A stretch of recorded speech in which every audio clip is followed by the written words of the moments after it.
Lulu la pieuvre et jeu de cache-cache. Dans les eaux cristallines de l'océan, Lulu la pieuvre se balançait joyeusement entre les coraux colorés. Aujourd'hui, c'était une journée spéciale. Elle et ses amis allaient jouer à cache-cache. « Vous êtes là quoi de près ?» demanda-t-elle en agitant ses tentacules. Léo, le poisson clown, fit un saut hors de l'eau avant de plonger en riant. « Oh oui! Je vais être le meilleur chercheur !» Mira l'hippocampe ondula autour d'un rocher.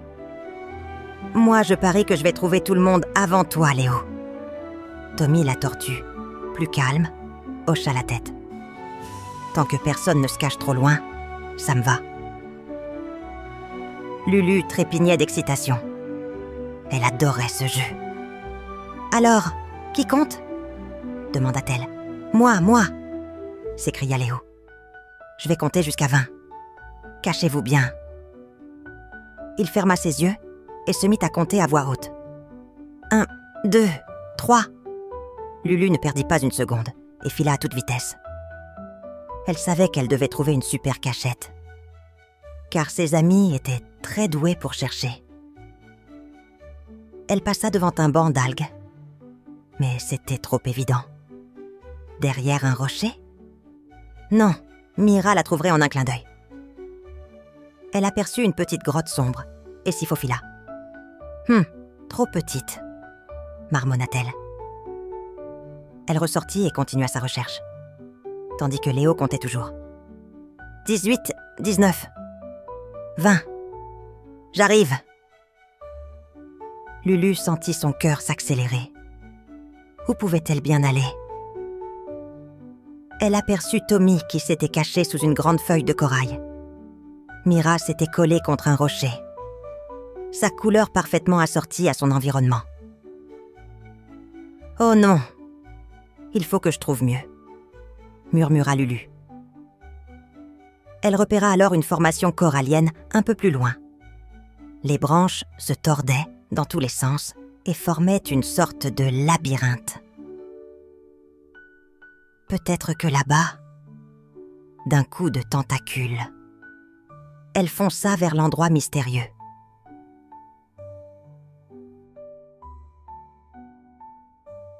Lulu nageait rapidement vers la formation corallienne, son cœur battant d'excitation. Si elle voulait gagner à cache-cache, elle devait trouver un endroit où ses amis ne pourraient jamais la repérer. Elle s'engouffra dans le labyrinthe de coraux, observant chaque recoin avec attention.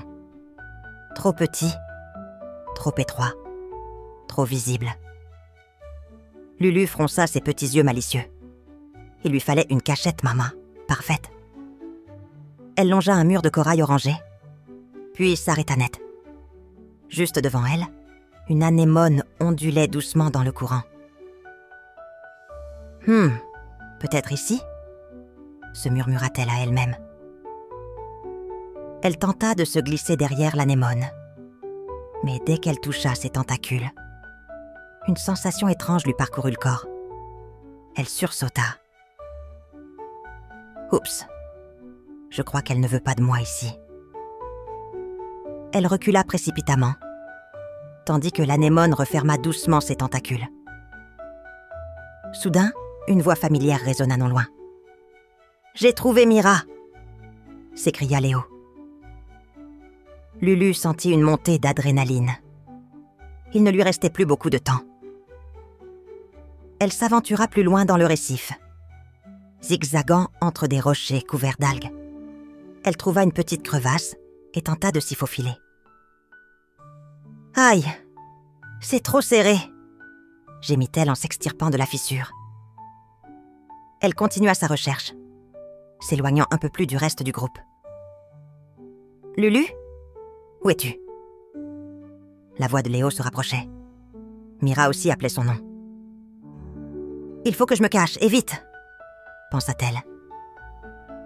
Elle accéléra, ses tentacules s'agitant dans l'eau. C'est alors qu'elle aperçut, caché derrière, un large rocher, un corail aux couleurs étranges. Il changeait de teinte à chaque instant, passant du bleu au vert, puis au violet. Fascinée, Lulu s'en approcha lentement. « Je n'ai jamais vu un corail comme ça », murmura-t-elle émerveillée. Elle tendit doucement une tentacule et toucha la surface du corail. Une étrange sensation parcourut son corps. Puis, en un instant, sa peau changea de couleur, prenant exactement la même teinte que le corail. Lulu écarquilla les yeux. « C'est incroyable. Je suis invisible. » Elle bougea légèrement ses tentacules, et chaque mouvement était accompagné d'un changement subtil de couleur, se fondant parfaitement dans l'environnement. « Avec ça, personne ne pourra me trouver !» pensa-t-elle avec excitation. Juste à ce moment-là, point. Léo passa près du rocher où elle se cachait. Il scruta autour de lui, les nageoires frétillantes. Bizarre. J'étais sûre qu'elle était dans le coin. Lulu retint son souffle. Son camouflage fonctionnait à merveille. Elle observa ses amis continuer leurs recherches sans jamais la remarquer. Et un immense sourire s'étira sur son visage. « J'ai trouvé la meilleure cachette du monde », pensa-t-elle, point, ravie de sa découverte.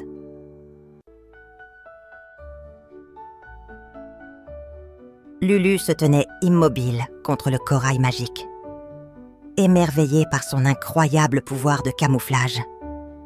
Ses tentacules prenaient exactement les mêmes couleurs que le corail, et elle était pratiquement invisible. « Ils ne me trouveront jamais », pensa-t-elle, point, excitée par sa découverte. Tout près, point. Léo tournait en rond, les yeux plissés. « Lulu doit être quelque part ici », murmura-t-il. « Je sens sa présence. » Mira et Tommy le rejoignirent, nageant avec curiosité autour du récif. « On a déjà trouvé tout le monde », dit Mira en regardant autour d'elle. « Il ne manque que Lulu. » « Mais où peut-elle bien être ?» s'interrogea Tommy. « On a fouillé partout. » Lulu observait ses amis avec amusement. Ils passaient juste devant elle, mais ne la voyaient pas du tout. « C'est trop drôle. Ils sont si proches, et pourtant si loin de me trouver. » Léo fronça les sourcils. « Lulu !» cria-t-il. « On abandonne, tu peux sortir. » Lulu hésita. Elle voulait savourer encore un peu son triomphe. Mais elle décida finalement de se montrer. Elle bougea légèrement ses tentacules, mais à sa grande surprise, son corps restait collé aux couleurs du corail. « Hein ? Qu'est-ce qui se passe ? Pourquoi je ne reviens pas à ma couleur normale ?» Elle agite ses tentacules un peu plus fort. Toujours rien. Son corps refusait de changer. Un frisson d'inquiétude lui traversa l'échine. Et si je restais invisible pour toujours ? Léo, Mira et Tommy attendaient, scrutant les alentours avec impatience. « Lulu ? Tu es là ?» Elle ne répond pas, souffla Mira. « Vous croyez qu'elle s'est perdue ? Ou pire, et si elle était en danger ? » Le ton de Léo était inquiet. Lulu, en voyant l'angoisse de ses amis, sentit son cœur se serrer. « Ils croient que j'ai disparu. Je dois trouver un moyen de leur montrer que je suis là. » Elle tenta de bouger, mais son camouflage était si parfait que même ses propres tentacules semblaient se fondre dans le décor. Elle réfléchit un instant, point. Puis une idée lui vint. Si je ne peux pas changer de couleur, alors je vais essayer autre chose. Elle tendit l'une de ses tentacules et toucha un petit coquillage posé sur le sol. Elle le ramassa et le lança doucement devant Léo. Ploc! Le coquillage tomba juste devant lui. Léo sursauta. « Qu'est-ce que c'était ?» demanda-t-il en regardant autour de lui. Mira nagea vers lui, les yeux grands ouverts. Ça vient de là-bas, tout près du rocher. Lulu lança un autre coquillage. Point. Puis un troisième. C'est un signe. Elle doit être là. Tommy s'approcha lentement. Lulu, c'est toi? Lulu se sentit rassurée. Ses amis comprenaient qu'elle était là. Mais comment allait-elle réussir à redevenir visible?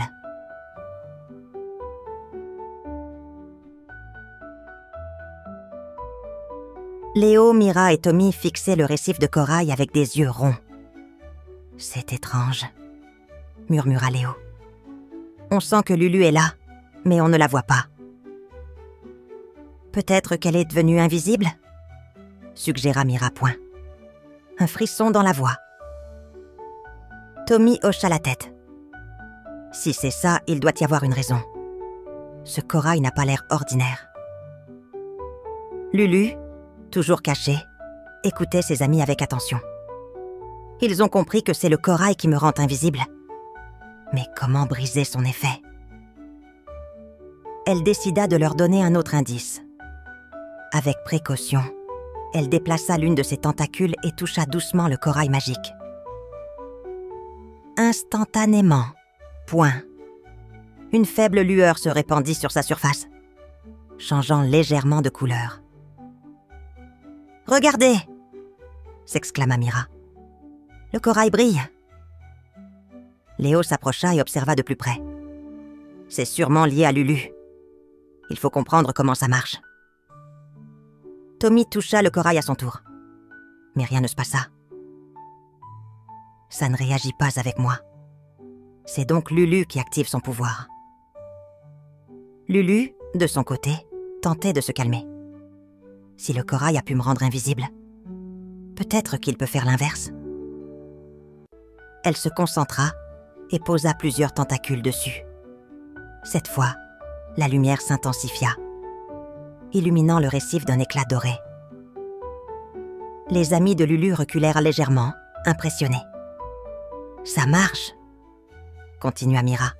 « On doit l'aider à retrouver sa vraie couleur. » Léo réfléchit un instant, puis tapa dans ses nageoires. « J'ai une idée. Lulu, si tu peux m'entendre. Essaie de frotter doucement le corail avec tes tentacules, comme pour effacer sa couleur. » Lulu était sceptique, mais elle n'avait rien à perdre. Elle suivit les instructions de Léo et frotta délicatement le corail. À mesure qu'elle le faisait, la lumière changea à nouveau, devenant d'un bleu éclatant. Et soudain, point. Lulu sentit un frisson parcourir son corps. Ses tentacules retrouvèrent peu à peu leur couleur normale. Elle regarda ses bras avec émerveillement. « Ça marche. Je redeviens visible. » Ses amis, eux aussi, virent enfin son apparence réapparaître devant eux. « Lulu !» cria Mira en lui sautant dans les bras. On était si inquiets.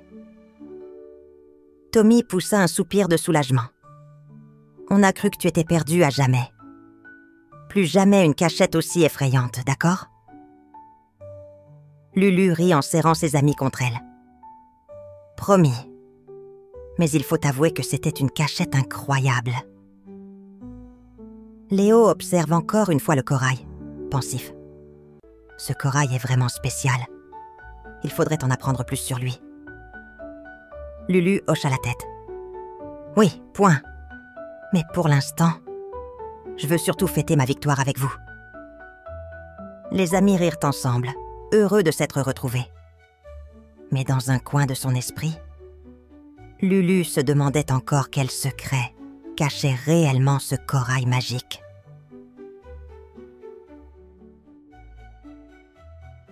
Lulu et ses amis flottaient près du corail magique, encore émerveillés par ce qui venait de se passer. L'eau autour d'eux était calme, mais une étrange énergie semblait encore vibrer dans l'océan. « Ce corail, » murmura Léo. « Il a un pouvoir incroyable. » Mira hocha la tête, pensive. « Je me demande d'où il vient. Peut-être qu'il appartient à quelqu'un ?» Lulu caressa doucement la surface lisse du corail, qui frissonna sous son toucher. Peut-être que nous devons découvrir son secret avant de partir. Il a sûrement une histoire. Tommy regarda autour de lui, ses yeux brillants d'excitation. « Alors, c'est décidé. Nous allons percer le mystère du corail magique. » Le petit groupe se mit à explorer la zone autour du récif. Lulu observait chaque recoin du corail, tandis que Mira et Léo cherchaient des indices dans le sable. Après quelques minutes, Tommy s'écria « Regardez! J'ai trouvé quelque chose !» Tous se précipitèrent vers lui, à moitié enfoui sous une algue dorée. Un coquillage gravé de symboles brillait faiblement. Lulu prit délicatement l'objet dans ses tentacules et le retourna.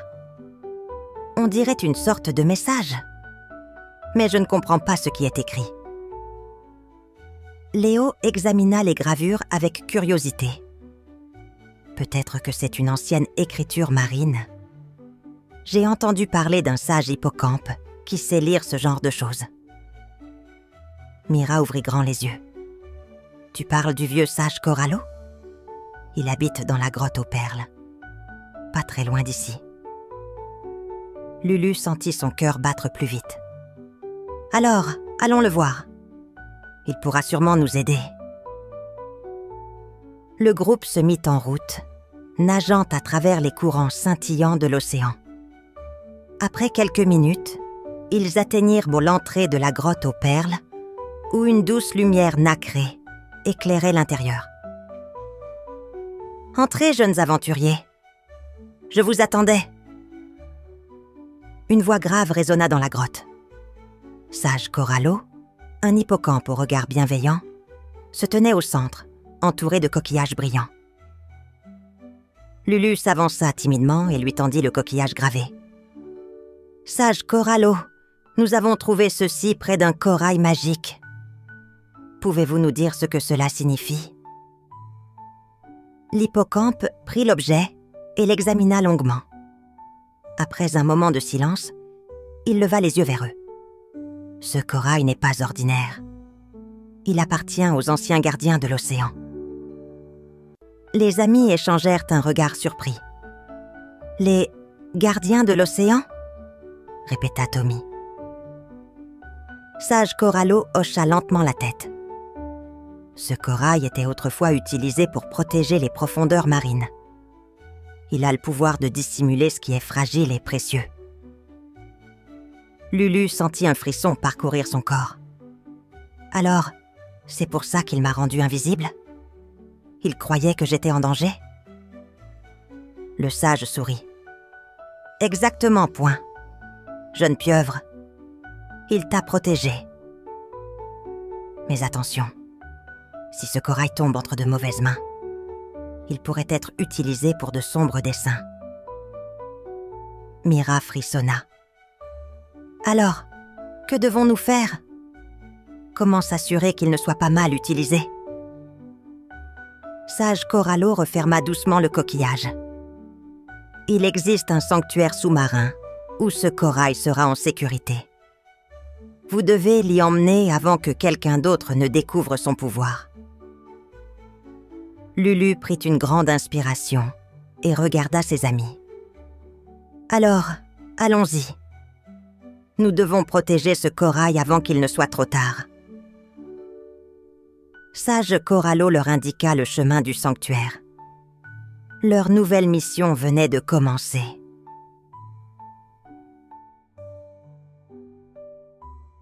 Lulu et ses amis nageaient avec détermination à travers l'océan, guidés par les indications du sage Corallo. L'eau devenait de plus en plus claire à mesure qu'ils s'approchèrent du sanctuaire. « On y est presque !» dit Mira avec enthousiasme. Devant eux, une immense arche de corail scintillait sous la lumière marine. Derrière cette arche, un lagon caché s'étendait, protégé par des récifs colorés et des algues dansantes. Léo observe les lieux avec émerveillement. C'est magnifique. On dirait un endroit enchanté. Lulu serra le corail magique contre elle. Sage Corallo a dit que c'était ici qu'il serait en sécurité. Allons le déposer à l'endroit prévu. Ils avancèrent prudemment dans le sanctuaire. Au centre, une pierre lumineuse était posée sur un socle de nacre. C'était l'endroit parfait pour le corail. Tommy hocha la tête. « Lulu, c'est toi qui l'as trouvé. C'est à toi de le placer. » Lulu prit une grande inspiration. Elle déposa doucement le corail sur la pierre. Aussitôt, une lumière douce l'entoura et le corail se mit à scintiller. Un frisson parcourut l'eau. Puis, soudain, point. Une onde de magie se répandit dans tout le lagon. « Regardez !» s'exclama Mira. Les coraux autour d'eux changèrent de couleur, devenant encore plus éclatants. Les poissons nagèrent joyeusement autour d'eux, comme pour les remercier. Léo sourit. « On a réussi. Le corail est en sécurité. » Lulu sentit une immense fierté l'envahir. Elle se tourna vers ses amis. « Merci à vous tous. Sans votre aide, je n'aurais jamais découvert ce secret. » Tommy rit. Et dire que tout ça a commencé avec une simple partie de cache-cache. Tous éclatèrent pas de rire. « Une partie de cache-cache magique !» ajouta Mira. Ils restèrent encore un moment à admirer le sanctuaire, puis reprirent le chemin du retour, le cœur léger. Ils savaient qu'ils avaient accompli quelque chose d'important. Morale de l'histoire. Parfois, une simple aventure peut nous mener à de grandes découvertes. L'amitié, la curiosité et le courage nous guident toujours vers le bon chemin.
Merci d'avoir écouté notre histoire.